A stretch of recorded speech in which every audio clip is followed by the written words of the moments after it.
왼쪽은 기아 스팅어 차량입니다. K8 차량과 나란히 주차되어 있는 모습을 확인할 수 있습니다.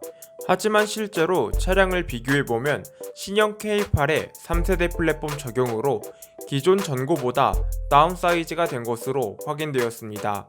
하지만 패스트백과 유사한 디자인의 한계여서 그런지 측면부에서 살펴보면 오히려 스팅어 쪽이 더 낮은 루프 라인을 보여줬습니다. 하지만 패스트백 특성상 다소 답답할 수 있는 후방 시야에서는 오히려 K8 쪽이 유리해 보였습니다.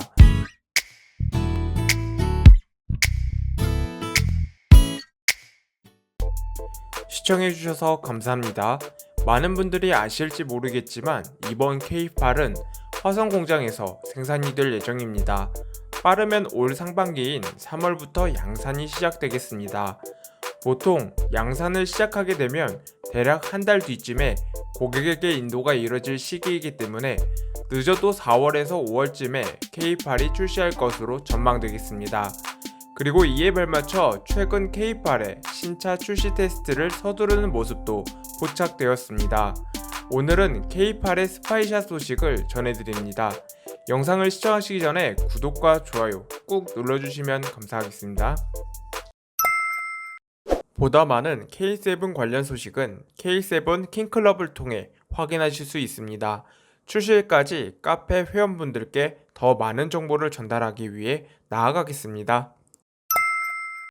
요즘 들어 현대기아차의 세대 변경 주기가 갈수록 짧아지고 있는 것 같습니다. 2016년 1월 2세대 K7을 출시한 지 채 5년 만에 3세대로 진화를 한 것인데요. 게다가 이름까지 K8로 바꾼다고 합니다. 3세대는 그렇다 쳐도 페이스리프트가 되어서 나온 K7 프리미어는 겨우 2년도 채우지 못하고 K8로 변경되는 셈입니다. 하지만 이번 신형 K8은 무엇인가 작심한 듯이 차체를 키우고 편의성과 안전성을 강화한 것으로 알려졌습니다.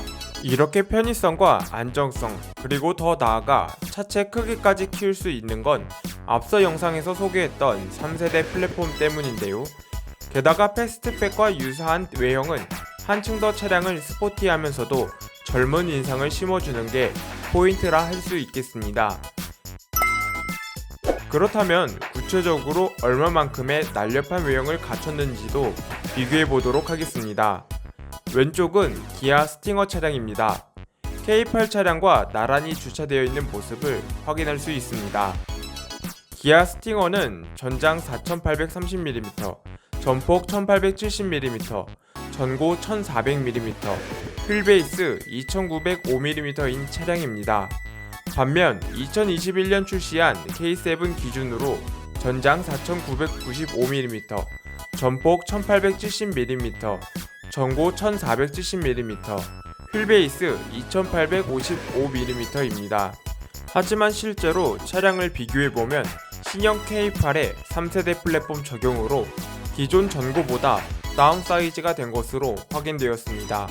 하지만 패스트백과 유사한 디자인의 한계여서 그런지 측면부에서 살펴보면 오히려 스팅어 쪽이 더 낮은 루프 라인을 보여줬습니다. 하지만 패스트백 특성상 다소 답답할 수 있는 후방 시야에서는 오히려 K8 쪽이 유리해 보였습니다.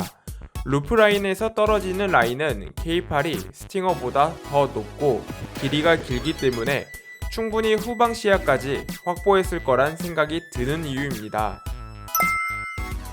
차량의 전장 길이 역시 동일한 위치에 주차를 했음에도 신형 K8의 전면부 길이가 압도적으로 길어 보였음을 확인했습니다. 물론 신형 K8은 3세대 플랫폼을 통해 한층 더 짧은 프런트 오버행을 구현했다고 하지만 후륜은 전륜보다 프런트 오버행을 짧게 할 수 있기 때문에 전체적인 전장 길이에서 프론트 쪽에 차지하는 길이가 어느 정도 있는 것 같았습니다. 그렇다면 휠베이스는 과연 어떨까요? 휠베이스가 길면 길수록 요철 등을 지나갈 때 승차감이 좋고 고속 주행 시 안정감을 더해주는 게 특징인데요. 다만 휠베이스 길이는 미세하게 스팅어가 좀 더 앞서 있는 것으로 보여졌습니다. 하지만 실내 공간에서만큼은 K8이 압승이라고 생각이 되는데요.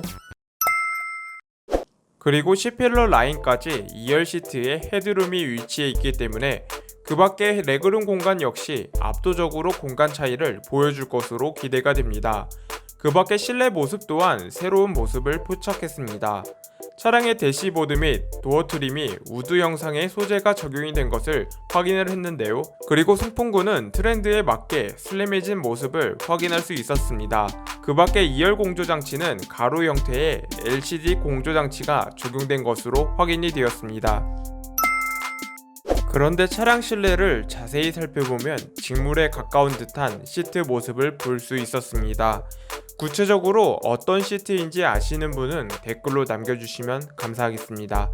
그리고 차량의 시트 디자인을 자세히 살펴보면 제네시스 G80의 시그니처 셀렉션 2 시트 디자인과 유사함을 느낄 수 있었습니다. 그 밖에 차량의 휠 디자인을 살펴보면 신형 기아 로고가 적용된 19인치 휠을 살펴볼 수 있겠습니다. 디자인은 그리 나쁘지는 않지만 세차할 때 좀 피곤할 것 같아 보입니다. 그리고 최근 공개된 해외 스파이샷을 살펴보면 양쪽이 Y자 모양으로 리어램프가 쭉 이어진 모습을 볼 수 있었습니다.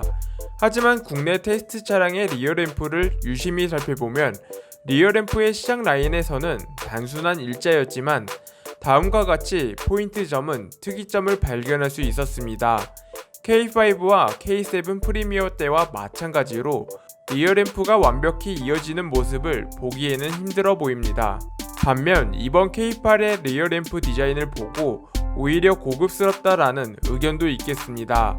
이번 K8의 리어램프 디자인에 대해서 여러분의 의견 댓글로 남겨주시면 감사하겠습니다.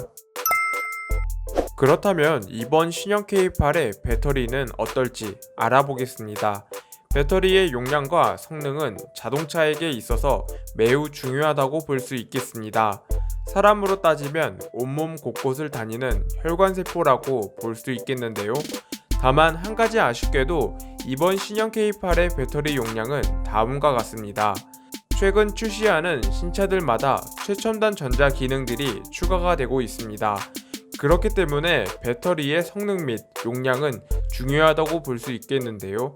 하지만 이번 신형 K8의 배터리가 고성능 배터리가 적용되기는 하지만 용량적인 부분에서는 아쉬움이 남을 수밖에 없겠습니다.